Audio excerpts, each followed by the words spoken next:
Merci Philippe. Et bonjour à toutes, bonjour à tous. Bienvenue pour ce nouveau TEDUC consacré à la grotte Chauvet, cette aventure scientifique. Alors, découverte en 1994 par 3 spéléologues, fermée naturellement pendant 20 000 ans, la grotte Chauvet est dans un état de conservation remarquable.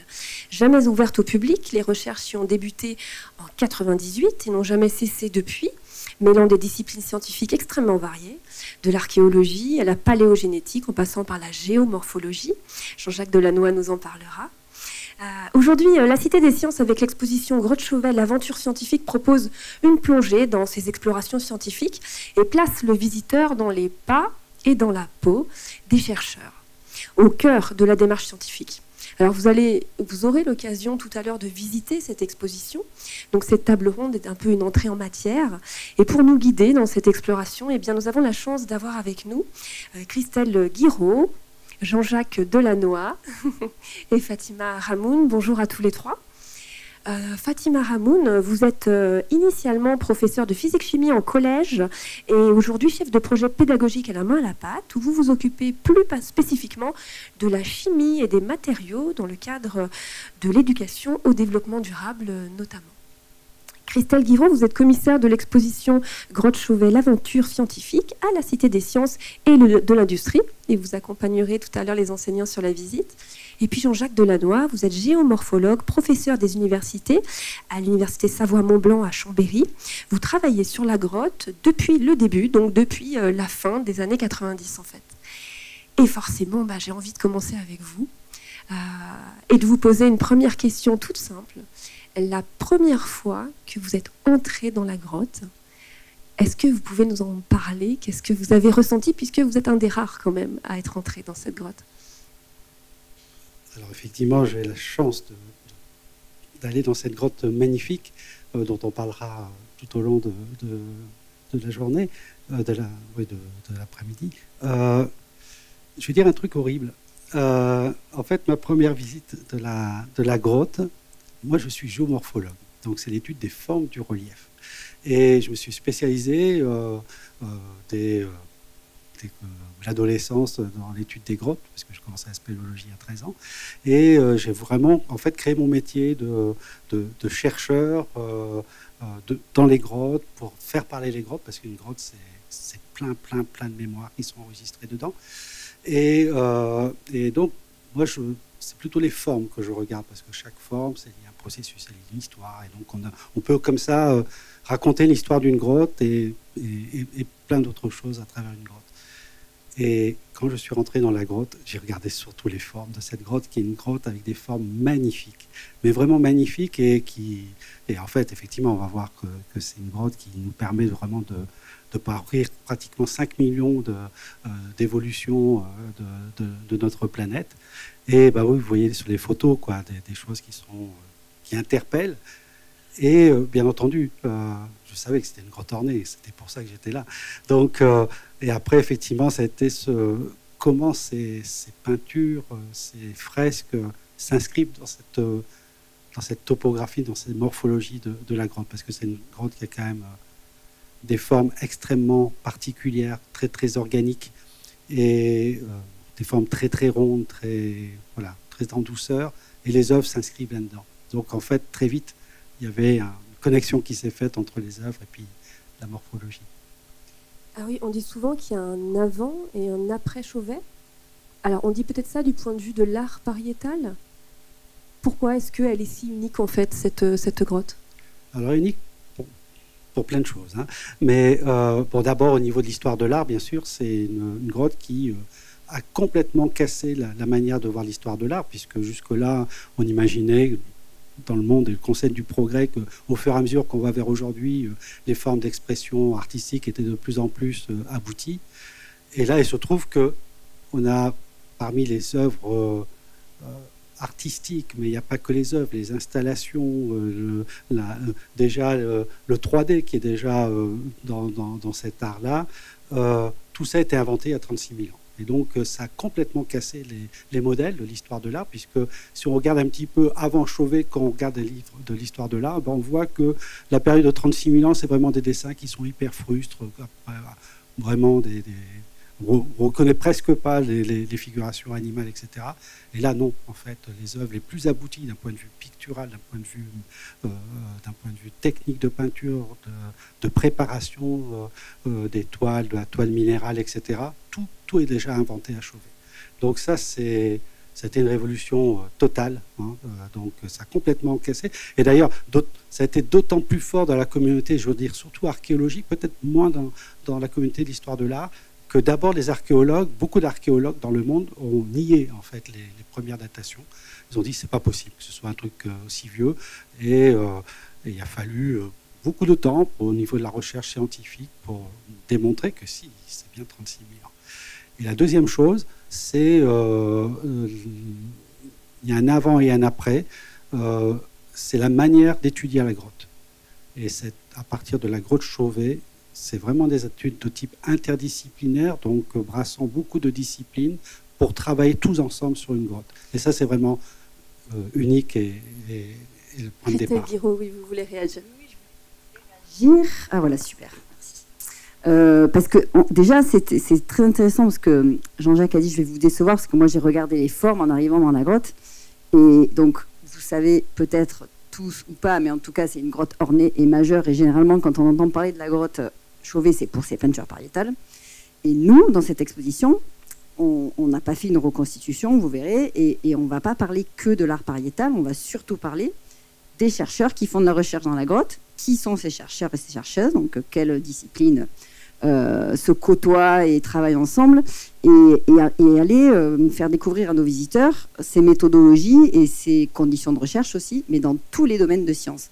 Et donc, on va aller explorer non pas seulement l'art pariétal, mais bien sûr les formes, la géomorphologie, comment on fait cette recherche par le regard notamment. Donc là, vous verrez, il y a des choses que tu vas développer ici, mais qui sont aussi dans l'exposition. Et puis, tu viens de parler des datations, qui sont quelque chose de majeur dans la recherche à Chauvet, puisque les conditions de recherche empêchent de se déplacer partout, de fouiller, de toucher. Donc, du coup, la datation par les mini-prélèvements est une entrée de recherche. Et donc, voilà. Et donc ça, c'est des chimistes, physiciens-chimistes, par exemple, qui font ça, chimistes de la matière.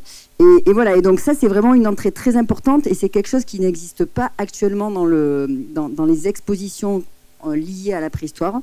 Savoir comment les scientifiques étudient, qu'est-ce qu'ils étudient, comment ils étudient pour acquérir les connaissances que nous avons aujourd'hui, là, de la grotte Chauvet, puis de la préhistoire en général.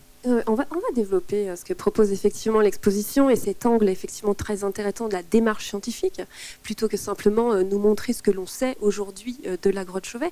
Avant ça, j'aimerais qu'on s'attarde un tout petit peu sur les recherches qui se mènent actuellement à la grotte, parce qu'il faut rappeler donc qu'elle n'est pas ouverte au public, qu'elle est ouverte aux scientifiques seulement une semaine par an. Alors, je crois qu'avant, c'était 3 semaines maintenant.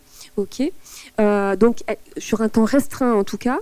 Et se côtoient donc plein de disciplines pendant ce temps restreint. Donc, c'est une organisation de la recherche qui est déjà assez inédite, en fait, sur cette grotte. Et depuis toujours. Depuis le début, en fait, cette équipe, elle a été constituée d'emblée, hein, avec une dimension interdisciplinaire. D'abord parce que c'est les photos ne rendent pas toujours compte de la grotte. Heureusement qu'il y a des personnages. Donc, c'est une grotte qui est vraiment extrêmement grande. Je veux dire, souvent, on fait des comparaisons avec la grotte de Lascaux. La grotte de Lascaux, c'est une petite grotte. Hein. Là, c'est une grotte qui est gigantesque, hein, 600 mètres de développement. Là, on voit mieux, hein, donc des très, très, très grands volumes.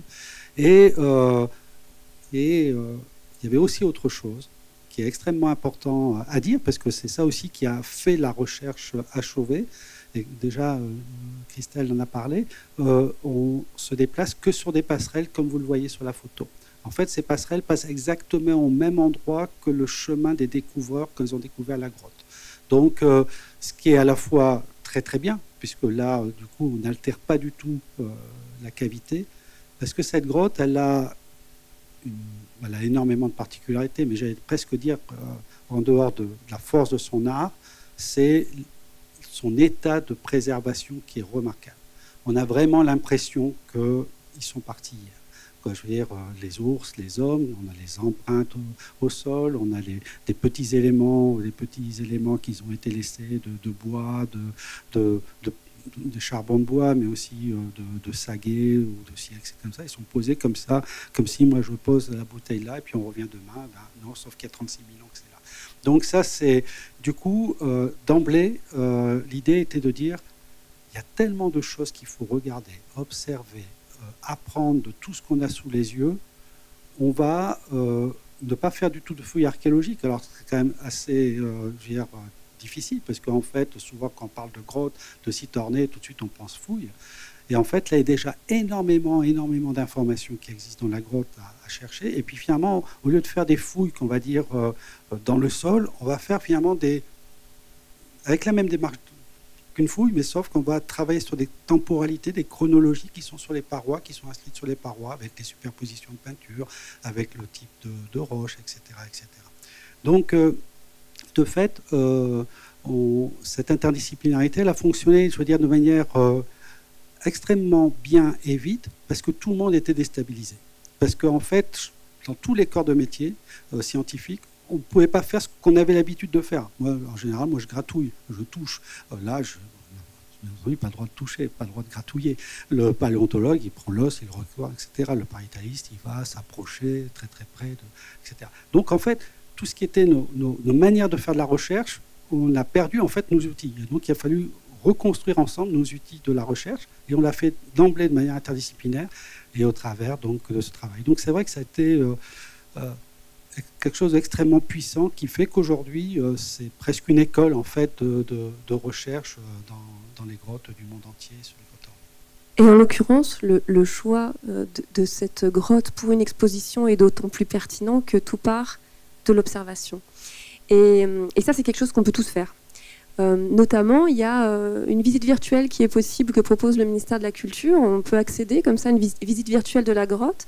On peut se promener, on peut zoomer sur les œuvres. Moi, je l'ai faite, je trouve ça absolument génial. Et on peut le faire avec des enfants. Fatima Ramoun, d'ailleurs, vous, à la Fondation La Main à la Pâte, vous proposez un parcours notamment sur les peintures pariétales, et notamment sur Chauvet, mais aussi sur Lascaux. Et la porte d'entrée, c'est l'observation. Oui, effectivement. Nous, alors, au départ, on n'était pas forcément sur l'art pariétal. On cherchait justement à trouver une place à l'enseignement des sciences à l'école primaire, et notamment la chimie, la physico-chimie. Et nos professeurs des écoles n'étant pas très scientifiques, c'est pas toujours évident pour eux de réussir à accompagner les élèves dans une démarche scientifique, dans une appropriation de ce qu'est la science et comment elle se fait. Et du coup, on a regardé les programmes officiels et on s'est rendu compte qu'il y a un endroit où il y avait énormément de chimie, de physico-chimie. C'était sur la partie art plastique, puisqu'on était sur la matérialité des œuvres d'art. Et donc, on était vraiment sur la matière. Et du coup, on s'est plongé là-dedans. Et pour, au départ, les cycles 2, donc CP, CE1, CE2, puis après nos tests ont continué en cycle 3, et puis même maintenant, j'ai des professeurs de collège et de lycée qui me disent qu'ils ont pris les activités et qu'ils les ont adaptées à leurs élèves. Donc finalement, c'est une proposition qui intéresse beaucoup. On a eu la chance aussi de travailler avec des experts scientifiques du laboratoire d'archéologie moléculaire et structurale, le LAMS, qui est donc basé à Jussieu, à Sorbonne Université, notamment avec Philippe Walter et son équipe. Et on a vraiment cherché à utiliser des œuvres d'art pour faire des pas de côté en physico-chimie. Et du coup, ce qu'on a choisi de faire, parce qu'on s'est dit que c'était une super entrée, et pour les enseignants de l'école primaire, mais aussi pour leurs élèves, c'était de démarrer avec des observations, et l'observation de grottes, et de belles photos de grottes, parce qu'on a cette chance-là d'avoir accès à de magnifiques photos qu'on peut utiliser en classe.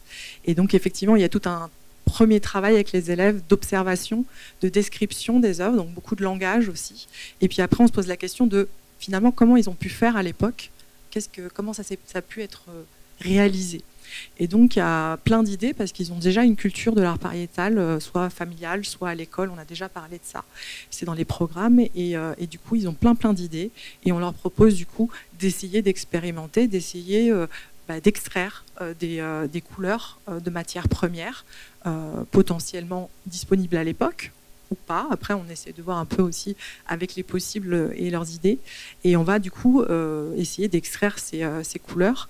Et on va au départ être un peu déçus parce qu'on n'arrive pas forcément à si bien extraire. Les techniques d'extraction ne sont pas toujours évidentes et on va apprendre des gestes techniques, on va revenir sur la rigueur scientifique et on va être de plus en plus efficace. Et après, on va se poser la question de qu'est-ce que c'est qu'une peinture et comment on la formule. Et là, on va vraiment être sur des activités très rigoureuses, cadrées, pour vraiment apprendre à formuler, à savoir ce qu'il y a dans une peinture absolument, ce qu'on peut y ajouter. Et on va donc fabriquer des peintures. Et à partir de nos idées, on va finalement retracer toute l'histoire de l'art, puisque l'histoire des techniques de peinture, en fait, c'est l'histoire des liants et des différents apports techniques par rapport aux liants. Bien sûr, les pigments se sont au fur et à mesure aussi multipliés, mais au départ, la palette de l'artiste est assez restreinte, et pourtant, on voit ces œuvres magnifiques avec ce peu de matière disponible.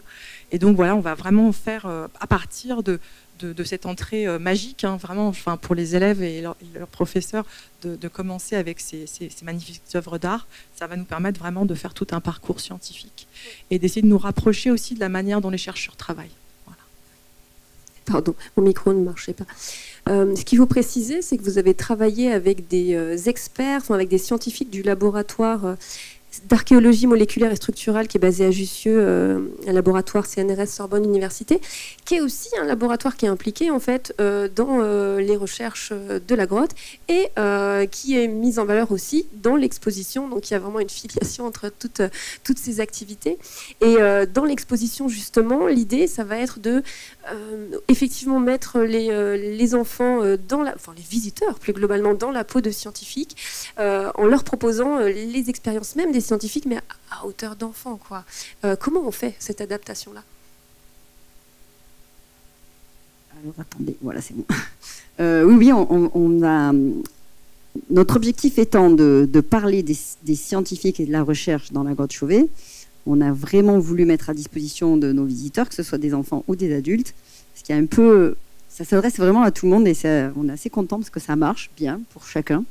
De les mettre dans cette posture et physique et intellectuelle en fait. Et donc, par exemple, puisqu'on a bien signifié que le regard était hyper important et l'observation était bien importante, dans notre exposition, on met nos visiteurs dans la posture d'observer, ce qui paraît un peu banal, entre guillemets, ou à l'Institut des sciences, comme on fait toujours beaucoup de choses, là, on leur propose de regarder des choses avec parfois un petit guide ou accompagné, par exemple, de la voix de Jean-Jacques dans un des dispositifs. Et de prendre le temps, ce temps un peu long de l'observation, parce qu'en fait, on ne voit pas les choses comme ça qui nous apparaissent comme par magie.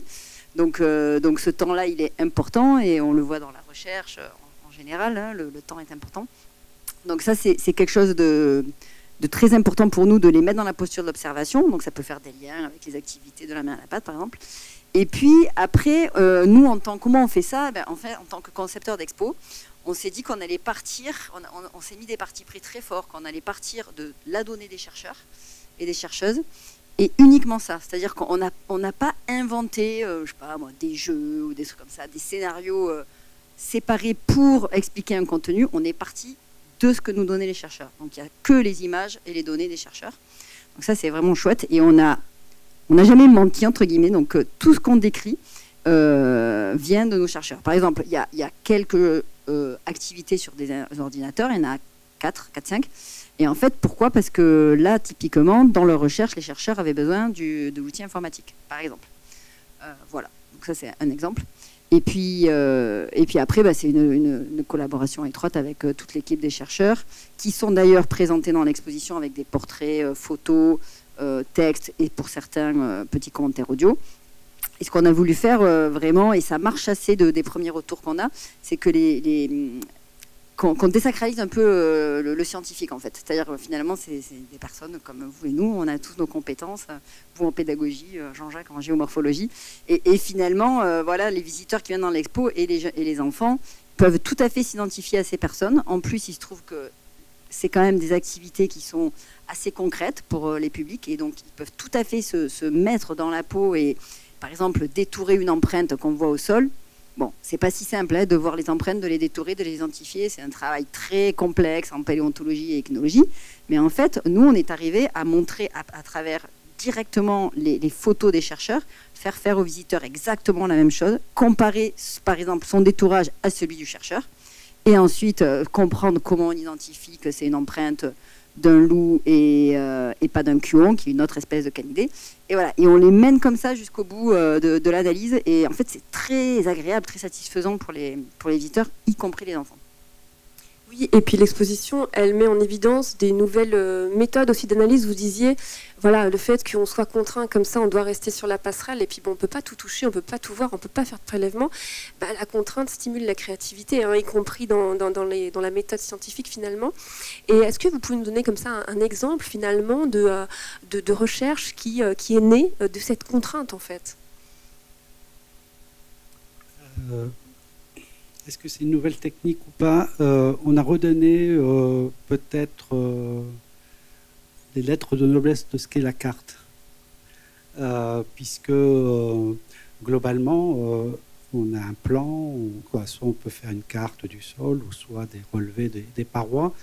Et le fait de fabriquer des cartes, ce sont des actes de création. En fait, pour tout chercheur, chaque fois qu'il va poser un espace donné, c'est quoi ce caillou, c'est quoi cet os, pourquoi cet os il est disposé comme ça, pourquoi là il est disposé comme ça, à chaque fois on va donner un statut à tous les objets qui sont au sol. Et donc en fait, on va, pour chacun de ces objets au sol, on va raconter l'histoire de l'objet, et puis après l'histoire de la grotte, et une chronologie du temps qui va se faire comme ça. Et je pense que la carte a été justement un élément de fédérateur, parce qu'en fait, tout le monde, on est tous des sciences de terrain, quoi, ce qu'on appelle les sciences de terrain. On va sur le terrain, on observe, on relève, on fait des analyses, on touche d'habitude, voilà. Mais et donc la manière de retranscrire cette information, alors on peut faire effectivement sur des supports maintenant informatiques, tablettes, etc. Mais on est encore très très papier, crayon de couleur, etc., parce qu'on peut se tromper aussi au fur et à mesure qu'on va dessiner. Donc on va gammer parce que tiens, c'est ça. Et puis après on voit là-bas, ah ben non, finalement ce que j'ai représenté là, c'est pas bon puisque là-bas j'ai la réponse, etc. Donc finalement, ces cartes, elles vont en fait, la production de ces cartes, c'est tout un processus en fait de création scientifique qui va à un moment donné, puisqu'on est sur le même support, se croiser.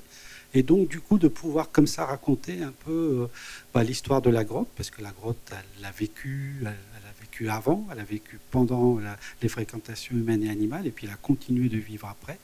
Et aussi, justement, toutes les interactions qui ont eu lieu avec les fréquentations et les traces laissées par les animaux et les hommes. Donc, ça a été quelque chose d'assez fort, quoi, je veux dire, dans le processus de création. Et après, qui a été aussi de croiser, bon, bien entendu, on a parlé de l'interdisciplinarité, qui va être de croiser beaucoup d'informations, de créer presque des nouveaux champs de recherche, parce qu'effectivement, là, je vois une paroi avec un enfant qui éclaire. Bon, c'est vrai que les parois à la grotte Chauvet, elles ont des formes, vous allez le voir quand vous allez à l'exposition, des formes extrêmement sinueuses, et ce que j'appelle un peu organiques, parce qu'elles sont très, très douces, etc. Et c'est vrai que ces dessins sont inscrits là-dedans, et le fait, des fois, de travailler sur la lumière ou sur le son, va aussi redonner un statut au choix qu'ont eu les femmes et les hommes de dessiner à cet endroit-là et pas à cet endroit-là. Parce qu'il n'y a pas de hasard, hein, je veux dire, c'est un processus qui est extrêmement long, c'est des arts... je ne vais pas dire de création, parce qu'on n'est pas dans la création vraiment artistique avec l'art pariétal. On est sur plus des modes de communication liés à l'oralité et à des transmissions de savoir. Mais qu'importe, on appelle ça art pariétal et c'est inscrit dans la terminologie. Donc, mais tout ça pour dire que ces femmes et ces hommes, il y a 36 000 ans, ils ont été dans la grotte. Ils sont revenus. Ils sont tellement venus et revenus qu'ils ont aménagé la grotte. Et les endroits, c'est un peu compliqué, donc ils ont fait des marches. Les endroits, il y avait des blocs, et ils ont déplacé. Les endroits, il y avait des croisements, donc on pouvait se faire. Ils ont fait des cairns pour dire c'est plutôt à droite qu'à gauche. Donc ça veut dire que, voilà, ils sont venus là-dedans, et il y a eu des choix qui ont été faits pour peindre tel ou tel endroit. Donc notre travail aussi est justement on ne va jamais reconstituer pourquoi ils ont fait ces œuvres, et ça, on s'interdit aujourd'hui de faire ça. Par contre, de définir pourquoi ils ont choisi cette paroi-là, pourquoi ils ont choisi cette technique-là, parce qu'à Chauvet, il y a au moins 7-8 techniques différentes de peinture. Et bien, tout ça, c'est en résonance avec la paroi, le type de paroi, la texture, et choses comme ça. Donc, du coup, et pareil avec les animaux, puisque les animaux, ils ont aussi laissé leurs traces sur les parois. Voilà, donc ça va être des espaces. En fait, globalement, on a toujours des espaces communs de regard et de discussion, d'échange, et ne serait-ce que pour créer une chronologie, parce que chacun voit sa chronologie dans chacun de ces champs disciplinaires, mais après on dit, ah oui, mais tiens, ça, il s'est passé entre ça et ça. Donc ça donne une force, en fait, à l'observation. Oui, on a la sensation que l'interdisciplinarité, en fait, elle crée sans arrêt de nouvelles questions et de nouveaux champs de recherche, parce que sinon, on pourrait se dire, bon, ben voilà, ils sont sur cette passerelle très étroite, depuis près de 30 ans, vous menez les recherches depuis cette petite passerelle. Alors, il y a eu des petits prélèvements quand même qui ont été faits, raisonnés, très, très faibles. On a analysé les peintures, les traces, les empreintes, les ossements, et un peu naïvement, on pourrait se dire, bon, bah, est-ce qu'on pourrait se retrouver face à une impasse au bout d'un moment? Ça y est, on a tout vu, on a tout compris. Ben non, en fait. Parce qu'en fait, les questions sont infinies. Elles sont infinies et on a développé beaucoup de technologies, justement, pour dépasser la passerelle. Donc ça va être tout ce qui est l'acquisition qu'on appelle aujourd'hui 3D, quoi, donc avec les relevés de ce qu'on appelle lasergrammétrie ou photogrammétrie, qui nous permettent en fait ensuite de retravailler en laboratoire sur... j'aime pas le terme, clone numérique, en fait une sorte de... Voilà, on emmène la grotte dans son laboratoire, voilà, un modèle 3D. Et ça, c'est intéressant parce que du coup, ce modèle 3D nous permet aussi, on a tous eu des révélations comme ça en regardant ce modèle 3D, parce qu'à un moment donné, nous, on est toujours au ras du sol, quoi, là où on marche. Mais dès lors qu'on va pouvoir se déporter le regard plus haut ou plus bas, etc., il y a des tas de perspectives qu'on voit, qu'on découvre, et qui étaient aussi les perspectives qu'ils recherchaient et qu'on n'a pas forcément la vision quand on le regarde comme ça. Donc ça, c'est effectivement quelque chose qui a été une technologie assez nouvelle, même précurseur à la grotte Chauvet, hein, puisque c'est là que toutes les acquisitions 3D dans la grotte Ornée ont démarré, avec force, avec beaucoup de qualité, puisque c'est ça qui a aussi permis de faire une réplique, ce qu'on appelle la grotte Chauvet 2. Et voilà, quoi, donc ces techniques, mais il y a... J'avais prévenu, je pouvais être très très bavard, parce qu'il y a beaucoup de choses qui sont fortes là-dessus. Mais quand on voit cette image, elle est quoi là-dedans? Il y a énormément de mémoire. Si on regarde par exemple la base de la paroi, que vous voyez, on voit que la roche est extrêmement polie. Hein, elle brille sous la lumière. Ça, ce sont les ours. Ce sont les ours qui passent, parce que les ours, la grotte Chauvet n'aurait pas été une grotte ornée, elle aurait été de toute façon connue comme la plus grande grotte à ours d'Europe. Donc là, les ours, forcément, ils ne voient pas, donc ils frottent, ils se guident contre la paroi des grottes pour aller et venir dans la grotte. Donc il y a tout ce poli. Donc il y a l'histoire de l'ours qui est là. Et on voit bien qu'à un moment donné, c'est clair, et puis après, c'est sombre. Et après, il y a toutes ces argiles qu'on voit qui donnent un nez un peu orangé, etc. Et puis on se dit, tiens, mais je ne la vois pas sur les peintures. Tout simplement parce que les hommes, ils ont enlevé cette argile. Et on voit d'ailleurs au-dessus des lions les traces de doigts et tout ça. Donc ils ont enlevé tout ça pour préparer, comme un artiste prépare sa toile. Là, ils ont préparé la toile minérale. Et puis c'est là qu'ils ont commencé à faire les peintures. Et puis justement, c'est ça qui est génial, en fait. C'est aussi que... l'artiste, il s'adapte toujours à la matière et puis à sa toile. Et là, donc, il y a cette argile dont il ne sait pas trop que faire, mis à part l'enlever, et qui va mélanger finalement avec le charbon de bois, et qui va faire donc ce qui est quelque chose qui est unique, hein, puisqu'il n'y a que ça à Chauvet, tout ce qui est le système de l'estompage, hein, qui sont donc tous ces noirs, ces gris, etc. C'est la matière qu'il a mélangée avec l'argile et avec les charbons de bois. Donc, et puis là-dessus, on voit encore plein d'autres histoires. On voit que les ours, ils sont griffés. En fait, ce sont les ours qui sont repassés par là et qui ont griffé les parois. Et puis après, les hommes, ils ont repeint au-dessus les griffades. Donc, rien que sur cette histoire-là, on a une histoire infinie de ce qui s'est passé à cet endroit-là. Et là, c'est qu'un tout petit endroit de la grotte. Oui, par exemple, tout ce que Jean-Jacques vient de décrire, vous pouvez le découvrir dans l'exposition en étant guidé dans des activités. Voilà, donc ça, c'est déjà une chose.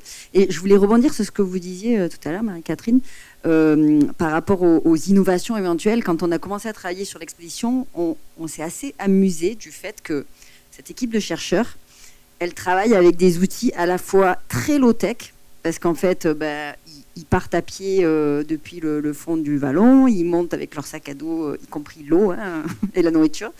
Voilà, jusqu'à l'entrée de la grotte, il faut marcher avec du dénivelé. Et puis après, voilà, ils rentrent leurs affaires dans la grotte.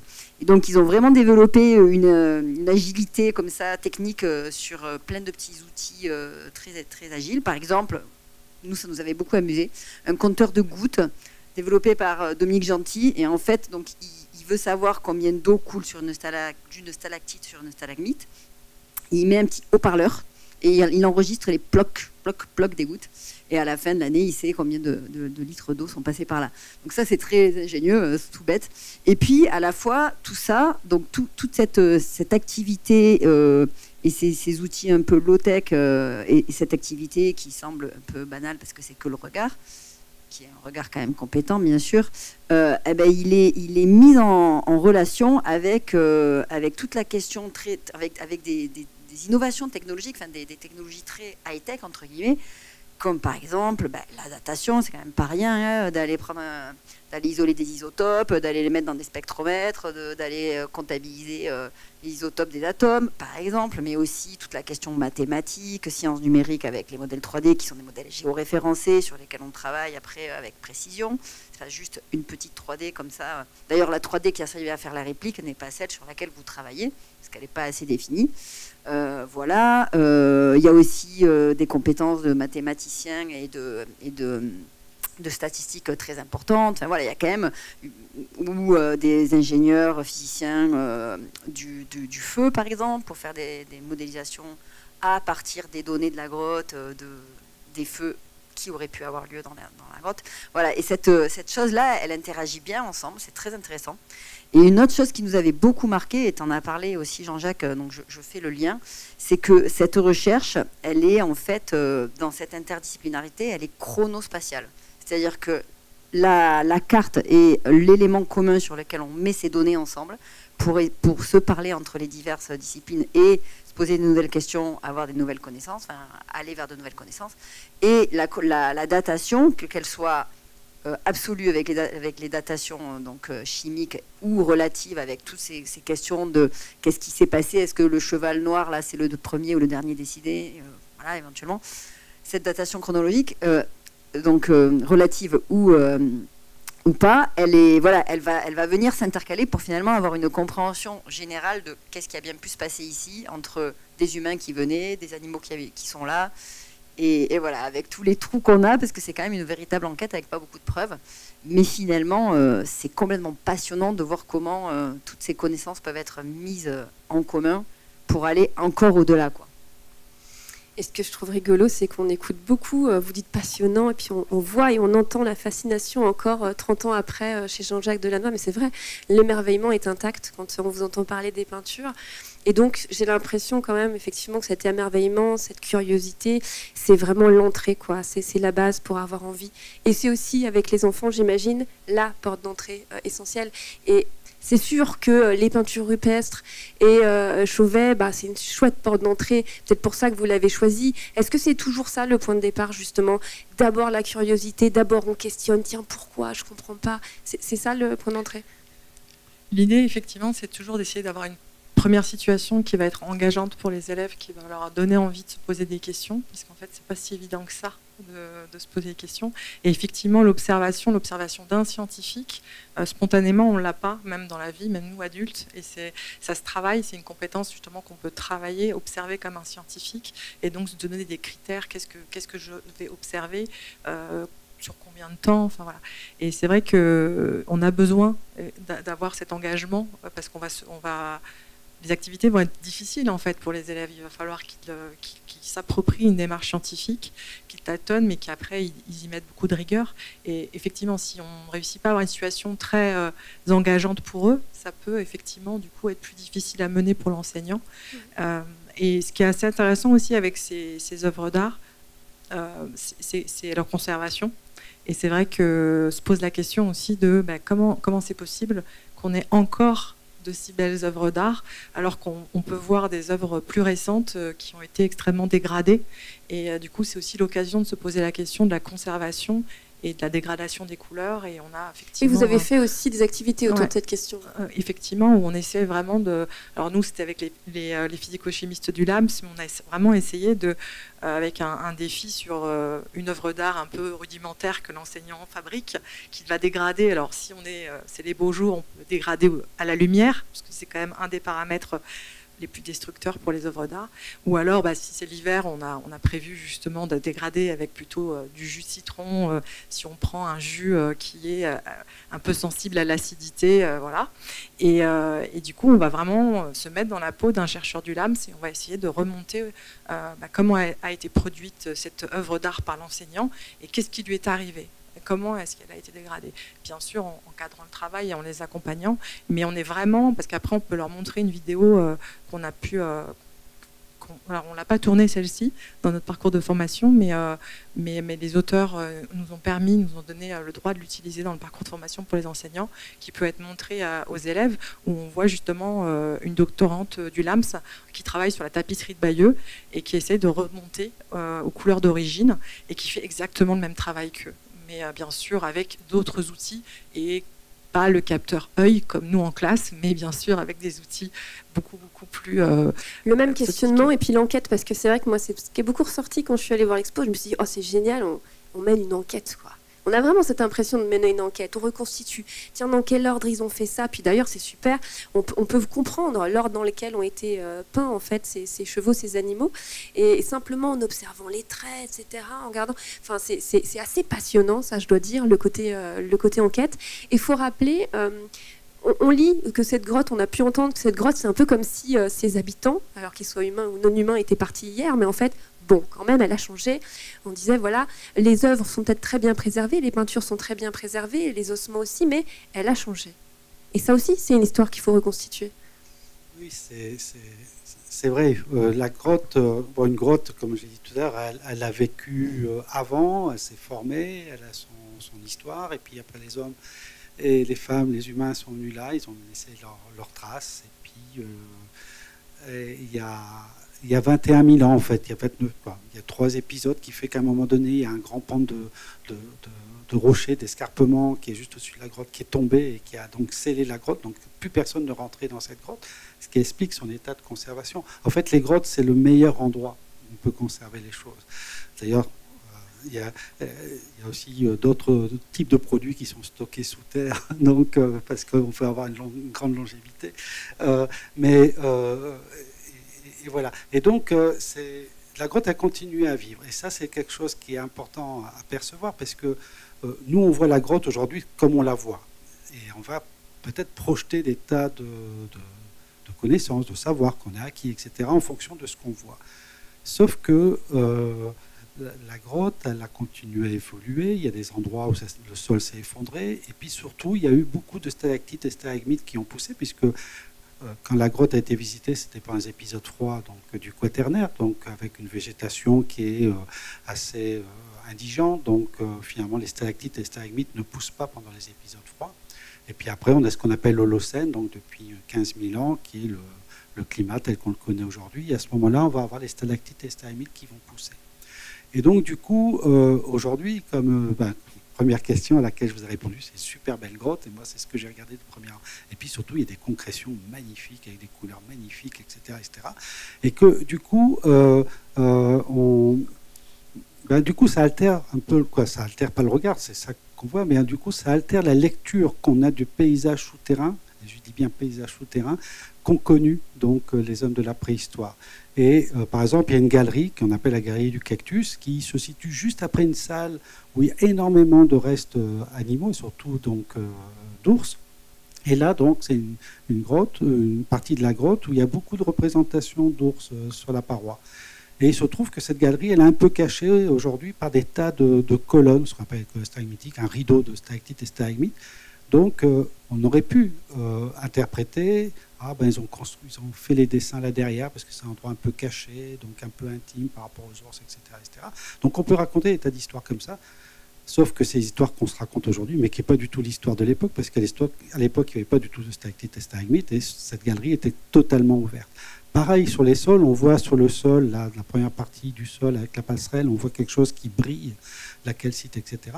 tout ce dépôt de calcite, c'est de la calcite qui s'est déposée depuis 10 000 ans et qui petit à petit avance, prograde et va venir recouvrir le dépôt marron sur lequel on a les empreintes humaines et les empreintes animales. C'est pas très grave la calcite parce qu'au contraire, elle va encore nous conserver encore plus les choses et les traces pour les générations à venir et c'est très bien. Et donc, pareil, à un moment donné, dans les premières périodes des visites, il y avait justement le fameux panneau de chevaux que vous avez montré tout à l'heure. Au sol, il y a une sorte de, on va dire, de petits bassins aujourd'hui qui existent. Et donc, c'est vrai qu'aujourd'hui, avec la lampe, si on éclaire l'eau, on voit le panneau des chevaux qui se reflète dans l'eau. Et tout au début, les pariétalistes ils ont beaucoup discuté là-dessus. Hein. C'est peut-être parce qu'il y a ça, donc en fait, il y a le reflet, etc. Sauf qu'à l'époque, il n'y avait pas d'eau, il n'y avait pas de craie, tout ça.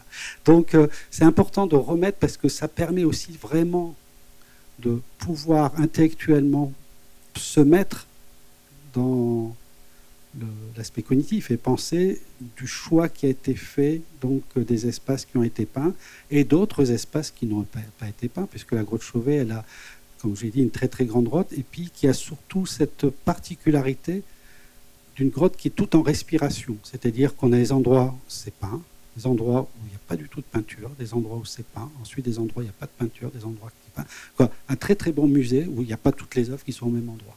Donc, et du coup, ça permet en même temps de digérer un petit peu les œuvres, etc., etc. Et tout ça fait partie d'un construit, c'est un pensé, c'est pas le hasard qui fait ça. Et bien entendu, on a toujours, mais ça c'est vrai pour toutes les grottes du Paléolithique supérieur, toujours des exceptions bien entendu, où les peintures les plus fortes, les œuvres les plus réussies, elles sont au terme de la grotte. C'est un peu comme un roman, un opéra, c'est l'endroit où il y a de la force, et c'est vraiment les endroits qui sont les plus forts. Oui, en vous entendant, on comprend bien qu'il y a tout un cheminement, questionnement, enquête, hypothèse, essai, erreur, re-questionnement, etc. Ça, c'est pas quelque chose de nécessairement naturel, en fait. Alors, la curiosité, on pourrait dire oui, est naturelle à un certain âge quand on est petit, donc on peut se poser plein de questions.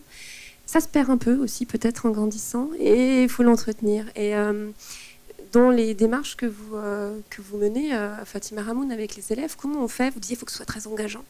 Alors peut-être c'est plus facile avec une grotte qui a quelque chose de fascinant, néanmoins, quand même, il faut apprendre à observer et à se poser des questions, parce qu'on peut observer sans se poser de questions. Comment on fait ça? C'est une question difficile.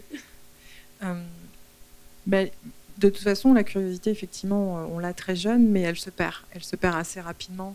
Et c'est vrai qu'il faut avoir l'habitude de se poser des questions pour s'en poser. C'est un peu comme la créativité. Il faut savoir déjà pas mal de choses pour être créatif. Donc, du coup, ça se développe. C'est-à-dire qu'au début, avec les élèves, en début d'année, on va être assez directif. On va apporter du savoir. On va apporter du savoir-faire aussi. Et au fur et à mesure qu'on va travailler avec la classe et qu'on va multiplier des situations où ils vont être dans une posture de scientifique, même si ça reste adapté à transposer à la classe, bien évidemment, avec les limites de ce qu'on peut faire en classe. Au bout d'un moment, spontanément, ils vont se poser des questions et ils vont justement être de plus en plus curieux. Mais c'est vrai que surtout au collège, on peut avoir vraiment au démarrage d'une année des difficultés à ce que face à une œuvre ou face à une expérience, face à... Enfin, ça peut être aussi en biologie, si on s'intéresse à la biodiversité, on peut au départ ne pas vraiment se poser des questions parce que ça se perd très très vite. Et c'est à force de se poser des questions et d'être accompagné par l'enseignant qu'on va du coup retrouver cette curiosité. Oui, je veux un petit peu rebondir parce que c'est des questions qui sont extrêmement importantes. Alors peut-être que nous, on est encore des grands enfants et qu'on continue à regarder la grotte dans toutes ses dimensions.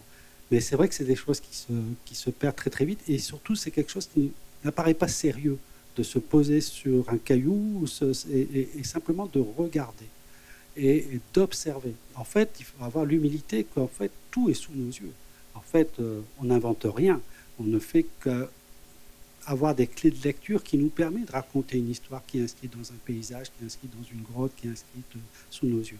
Et ça, c'est vraiment un apprentissage qui, moi, je trouve extrêmement riche. Moi, je le fais beaucoup avec mes étudiants, de s'asseoir, de regarder et de passer du temps. Parce qu'en fait, il faut du temps aussi. Et je veux dire que le temps, c'est genre quelque chose aujourd'hui qu'on a de moins en moins parce qu'aussi, on se laisse embarquer. Hein. On a le droit aussi de freiner le temps. Et d'apprendre à regarder. Et je sais, bon, c'est juste une petite parenthèse, je ne veux pas trop m'épuiser la parole. Je faisais souvent une expérience avec les étudiants, je pense que je te l'avais raconté avec le premier cours, on sortait dehors. Bon, j'ai la chance d'être à Chambéry, il y a des montagnes tout autour. Donc je disais, dessinez ce que vous voyez. Alors moi je suis géographe, hein, donc dessinez ce que vous voyez. Mais qu'est-ce qu'on doit dessiner, tout ça? Pas important, vous dessinez tout ça. Et après, je reprenais donc chacun de leurs dessins, et puis ils disaient, qu'est-ce que vous allez en faire? J'ai dit, on verra plus tard. Et on faisait exactement le même exercice. Au bout d'un an, on ressortait dehors pour le même paysage, on dit, bon, maintenant dessinez. Et après, je leur montrais leurs 2 dessins. Et en fait, les 2 dessins, ben, ils avaient eu les clés de lecture, et du coup, ils mettaient des choses, donc ils apprenaient à lire un paysage, à mettre des limites de forêt, de mettre des rochers, de mettre des routes, de mettre des choses comme ça. Donc, ils structurent un paysage. Et du coup, ça donnait vraiment cette école de l'observation et du regard, et surtout de l'humilité, de dire, bon, tout ça est sous mes yeux, comment je vais pouvoir regarder ça? Quel est le fil conducteur qui va me permettre d'aller de là à là et de dire, waouh, c'est super, et pourquoi? Et ainsi de suite. Et ça, je trouve que c'est des choses qu'on perd un peu parce qu'on ne prend plus le temps de regarder. Généralement, quand on se promène, on suit son GPS pour être sûr de ne pas avoir perdu la trace. On ne regarde plus une carte, on ne regarde plus le paysage. Bon, c'est toutes des choses qu'on perd un petit peu et qui sont quand même des choses extrêmement importantes de la science de la nature et des hommes, parce que même les hommes, ils ont laissé leur empreinte partout dans le paysage, depuis le chemin qui était peut-être un chemin de transhumance, qui est devenu un chemin aujourd'hui forestier, qui est ensuite devenu une route. Il y a toute cette histoire-là qui est sur ce tracé-là, et je pense que ça, il faut qu'on apprenne à se redonner du temps à regarder et à observer, et puis d'être accompagné, parce qu'après, il y a aussi des tas de gens qui savent lire autrement le paysage, les paysans, les forestiers, les cantonniers, n'importe qui. Je veux dire, et tout ça, je pense d'avoir, voilà, de se nourrir. C'est l'inter-regard, mais c'est comme de l'interdisciplinarité, et on se nourrit des autres, en fait. Et c'est ce que permet l'expo, hein, de s'arrêter un peu et d'apprendre à regarder, avec ce regard notamment de scientifique. Oui, c'est ça. Et puis justement, alors cette exposition, là tout à l'heure, je vais vous faire une petite introduction, puis je vais vous laisser découvrir, mais globalement, on ne fait pas de visite guidée de l'exposition, parce que justement, on veut que les visiteurs découvrent par eux-mêmes. Et chaque personne, que ce soit un adulte ou un enfant, va entrer dans un contenu ou devant un dispositif d'une façon qui lui est propre, en fait, par son intérêt, qui est plus ou moins élevé à ce moment-là. Et en fait, ce qu'on essaye de faire, nous, en tant que muséographe, c'est que... Donc, il y a une curiosité à aller chercher, mais il faut quand même qu'elle soit là. Et puis après, on essaye de donner les clés de compréhension et de l'utilisation du dispositif de façon très évidente, pour pas qu'il y ait d'entrave. Je ne sais pas ce qu'on me demande, et donc, je ne sais pas. Et puis ensuite, voilà, de guider dans le... Voilà, on est vraiment dans le guider pour donner les clés de lecture le plus de façon cognitive, le plus évident possible, quoi. Donc, je pense qu'on n'est pas trop mal là sur... Des fois, on se loupe. C'est pas si facile de faire des expos réussis à tous les niveaux. Mais en tout cas, là, il y a quelque chose qui marche vraiment très bien, en plus, parce que ça s'adresse à divers publics et d'intérêts différents. Parce qu'on dit souvent adulte-enfant, mais en fait, il y a certains adultes qui ne sont pas très intéressés sur un sujet en particulier. Je dis pas sur tout, c'est automatique. Et des enfants, au contraire, qui sont hyper intéressés. Donc, ça dépend vraiment de l'implication de chacun. Je vous donne la parole avant de vous présenter ensuite quelques ressources, mais je crois qu'il est temps de vous laisser vous poser des questions parce que vous êtes certainement curieux.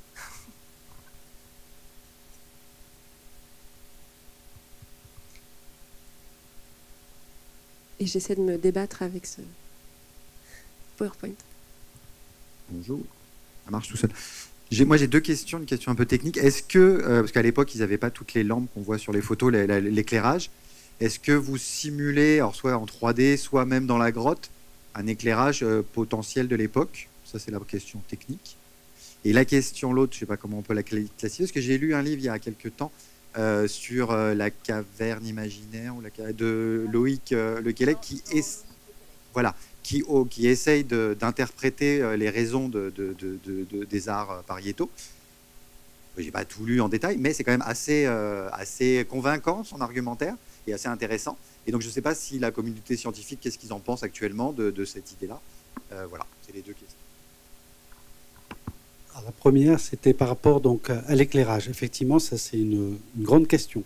Parce qu'on va loin sous terre. En plus, les œuvres, elles sont toujours dans les zones noires. Elles ne sont jamais dans les zones de pénombre, près de l'entrée. Donc, il faut pénétrer la grotte, donc on a besoin de lumière.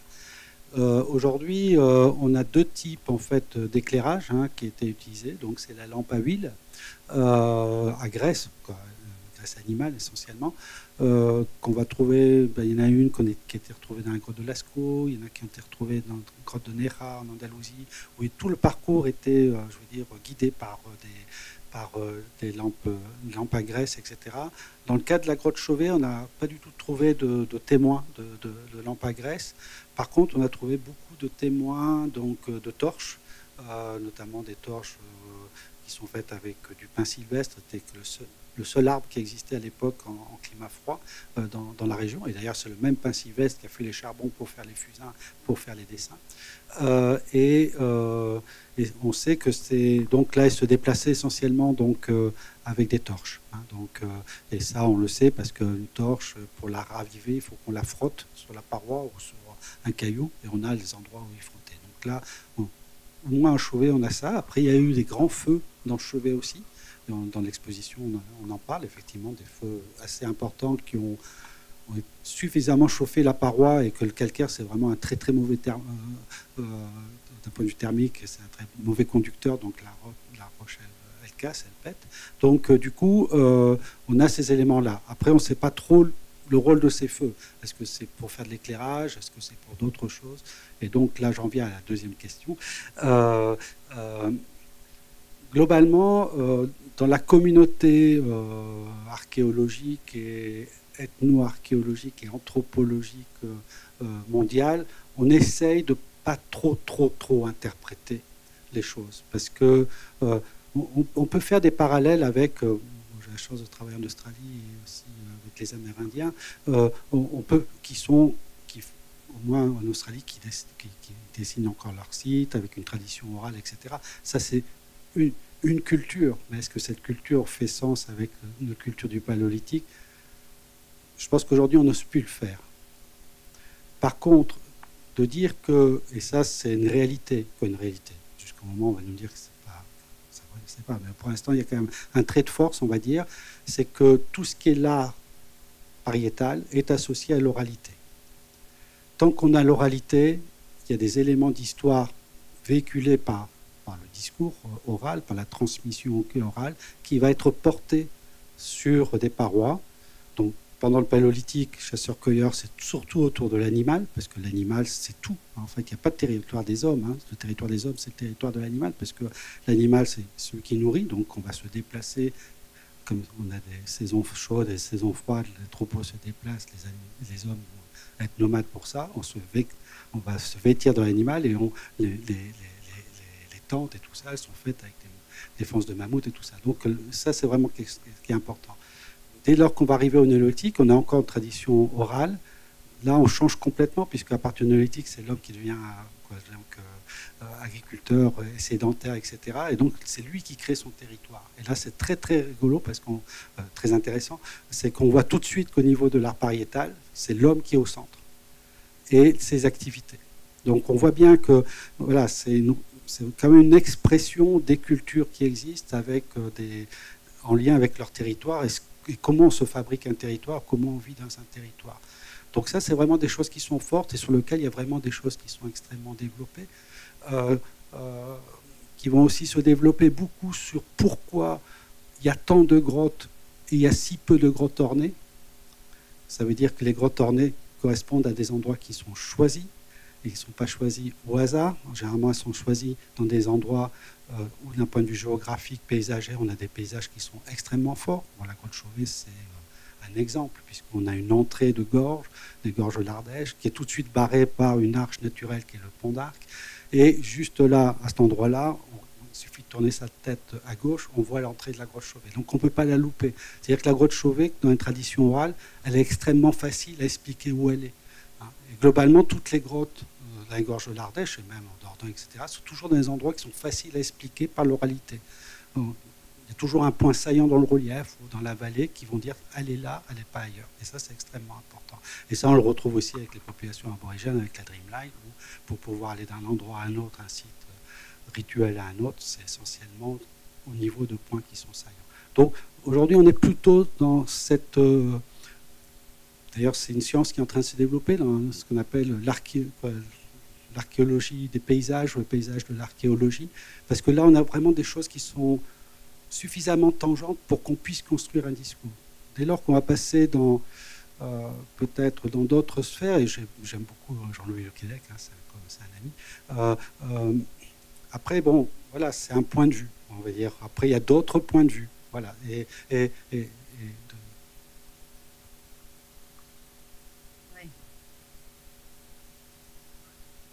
Oui, oui, avec les mythes, parce que en gros, pour ceux qui savent pas, c'est la caverne originelle, si je me trompe pas, il a imaginé, ce chercheur Jean-Louis Lequelec, que l'art pariétal serait le témoin d'un mythe originel à l'époque du Paléolithique qui serait partagé par plusieurs cultures nomades en Europe, et je ne sais pas s'il va jusque dans le monde, mais en tout cas, voilà, c'est cette idée-là, et c'est peut-être aller un peu loin dans l'interprétation, ça pose une idée. Après, voilà, moi je sais qu'il y a certains chercheurs qui sont pas tout à fait d'accord pour aller aussi loin dans l'interprétation, notamment dans l'équipe de recherche de la vôtre.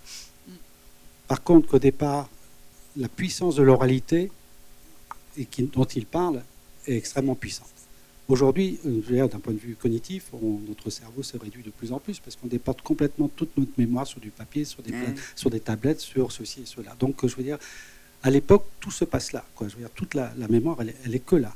Et je vous invite à regarder un documentaire qui a été fait donc, il y a quelques années donc, en Australie qui s'appelle Footprints, donc les empreintes humaines, et où il y a un reportage qui est fait donc dans les années 50, 50, 30, les années 40-50, de deux vieilles personnes, de vieux aborigènes qui sont au bord de l'océan de terre d'Arnhem en direction de donc, la Papouasie-Nouvelle-Guinée. Et ils disent des choses qui sont hallucinantes. Ils disent, nous on vient de là. Mais vraiment on dit, ils viennent de là. Je veux dire, donc ils expliquent, etc. etc. Dans les années 40-50, il n'y avait pas l'histoire des variations du niveau de la mer pendant les épisodes froids, c'était pas connu qu'avant, etc., etc. Donc on vient de là, mais de manière extrêmement précise dans le discours. Et après, les travaux scientifiques ont montré effectivement qu'avec l'abaissement du niveau marin universel, effectivement, l'Australie était collée à l'Australie et qu'entre l'Australie et l'Indonésie, il y avait juste quelques îles du type Gibraltar qui permettaient de faire la connexion avec donc, le continent euro-asiatique. Et c'est par là qu'ils sont arrivés, les Homo sapiens.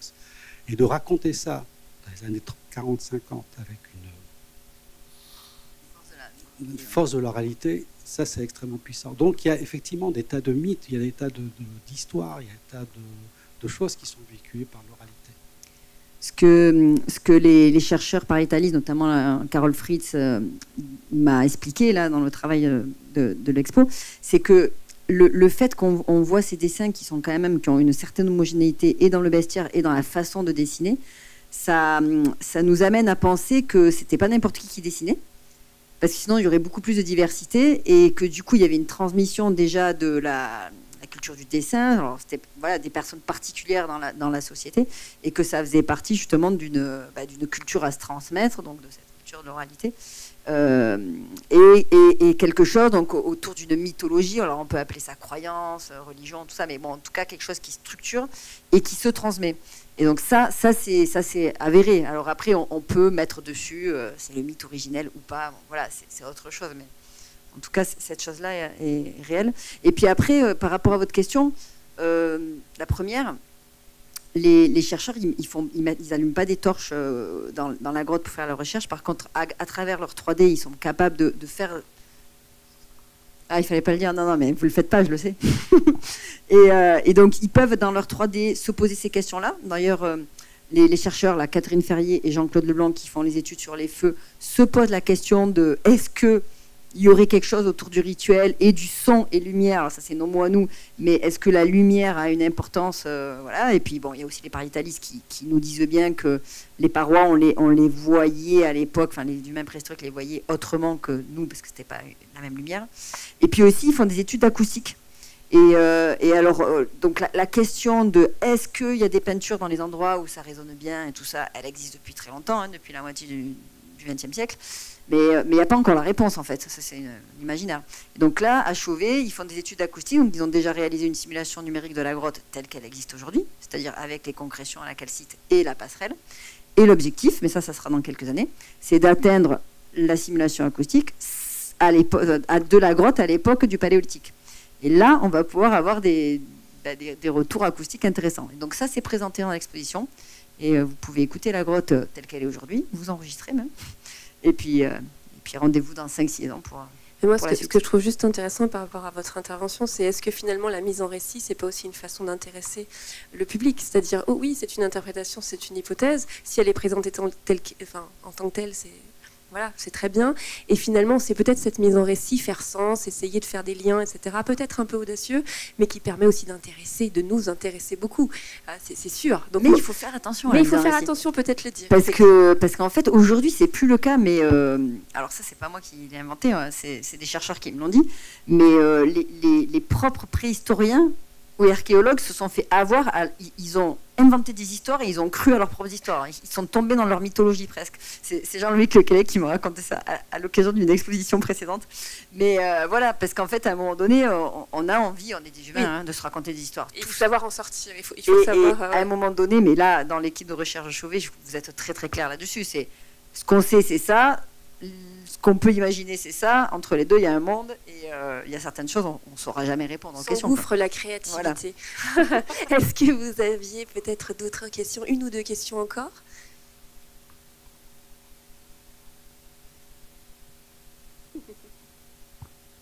J'en posais plein, mais je vais en poser une autre. Rebondir sur ce que vous avez dit tout à l'heure. Vous avez dit au néolithique, il y avait un changement dans la représentation dans les grottes. Est-ce qu'il y a un lien avec un remplacement de la population qui peut être suivi par la génétique? Parce qu'on sait, on sait un petit peu que les populations d'il y a 50 000 ans, en gros, ont été remplacées par des gens qui venaient de plus loin, et que les paysans de l'époque, génétiquement, on voit qu'il y a eu une modification. Et je me demandais pour les grottes, dans le cas des dessins des grottes, est-ce que c'est un changement de culture ou c'est un changement carrément de population? Je dirais plutôt de culture, dans un premier temps. Sachant qu'on n'est que migration, on n'est que migrants, donc depuis la nuit des temps, et que là aussi, la révolution qu'on dit néolithique, donc devenir sédentaire, pasteur et agriculteur, naît à un carrefour qui a toujours existé de par le monde, qui est le Proche et Moyen-Orient. C'est toujours là qu'on vient de l'Afrique, on est parti vers l'Asie, on est parti vers l'Europe. Après, aujourd'hui, on découvre qu'il y a aussi des populations qui sont de l'Asie, mais aussi des autres groupements humains. Mais globalement, pour ce qui est de la révolution néolithique, on voit très très bien la progression en fait de la culture qui va irriguer, En fait, il y a aussi l'irrigation qui est autour de tout ça, mais qui va vraiment irriguer dans les deux sens, donc aussi bien côté Asie que côté Europe. Et on arrive à très très très bien suivre cette migration. En fait, c'est chez nous où ça arrivait le plus tard, et pratiquement 4000 ou 5000 ans après que cette révolution ait commencé au Proche et au Moyen-Orient. Et ce qui est intéressant, c'est qu'on voit effectivement d'un point de vue génétique, donc ça va être surtout sur les animaux qui vont être, dont on va utiliser dans les troupeaux, etc. On voit qu'effectivement, avec cette onde qui va avancer, on voit les animaux d'un point de vue génétique et aussi dans des temporalités qui sont différentes, qui vont changer, soit parce qu'on va extraire le lait, on va donner à manger de manière différente, etc. Et donc on voit cette progression comme ça. Sur les hommes, sur les populations, je ne me rappelle pas avoir lu des choses à ce niveau-là, ou du moins peut-être que je ne me suis jamais posé cette question-là. Après, on est aussi dans des populations qui vont de plus en plus se mélanger, puisqu'on devient commence à devenir de plus en plus nombreux, on commence à devenir nombreux, et c'est ça qui fait aussi l'expansion de par le monde. Le passage du paléolithique chasseur-cueilleur au néolithique, c'est qu'une question de place. À un moment donné, on ne peut pas être tous aux mêmes endroits, autour de l'eau, autour de la ressource, donc il faut qu'on se déplace. Et c'est aussi le fait qu'on se déplace, qu'on doit commencer à créer ses propres ressources avec les animaux et puis avec les graines et les plantes, etc. Donc c'est surtout une question démographique, et donc qui dit démographie dit mélange et dit migration, et c'est très bien. Merci beaucoup à tous les trois d'être venus nous raconter ces histoires. Ah, il y avait une question ici. Allez. Moi j'ai une dernière question, mais plus pour le public en fait. dont je pense que parmi vous, il y a beaucoup de gens qui sont enseignants, ou alors on s'est trompé d'objectif. Mais c'était une question. Est-ce que tout ça, ça vous inspire? Est-ce que vous avez peut-être des témoignages de l'enthousiasme ou pas de vos élèves? On a parlé beaucoup de sciences, mais peut-être dans des idées de projets pédagogiques en lettres, en arts plastiques, dont vous pourriez parler et nous faire bénéficier, parce qu'on est aussi là pour échanger sur tout ça.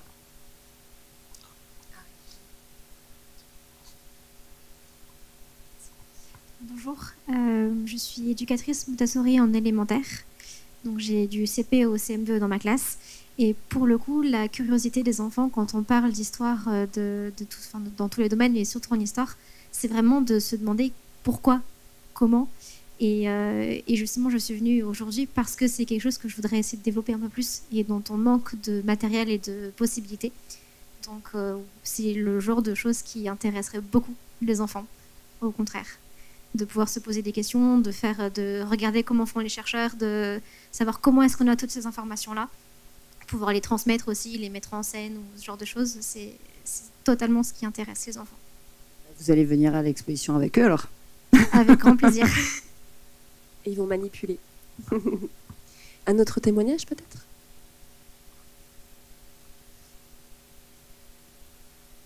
Sinon, merci beaucoup, merci à tous pour votre attention et donc merci à nos 3 intervenants aujourd'hui. Je partageais avec vous quelques ressources.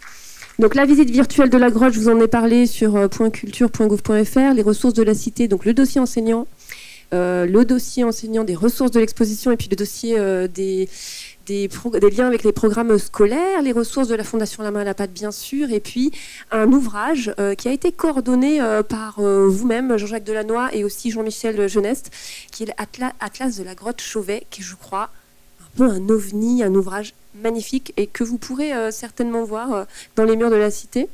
Il est dans l'exposition à la fin. Donc, tout à la fin, il est posé sur une table. Alors, c'est un ovni parce que je ne sais même pas si on peut appeler ça un livre, parce qu'il est très grand. Donc, il y a des magnifiques images. Du coup, ce n'est pas vraiment un livre. On ne peut presque pas le tenir en main tellement il est lourd. Mais c'est génial, c'est magnifique cet ouvrage. Il y a l'image de la grotte Chauvet, exactement. Merci. Non, la classe de la grotte Chauvet, pardon. Ouais. Oui. Merci. Bonne visite.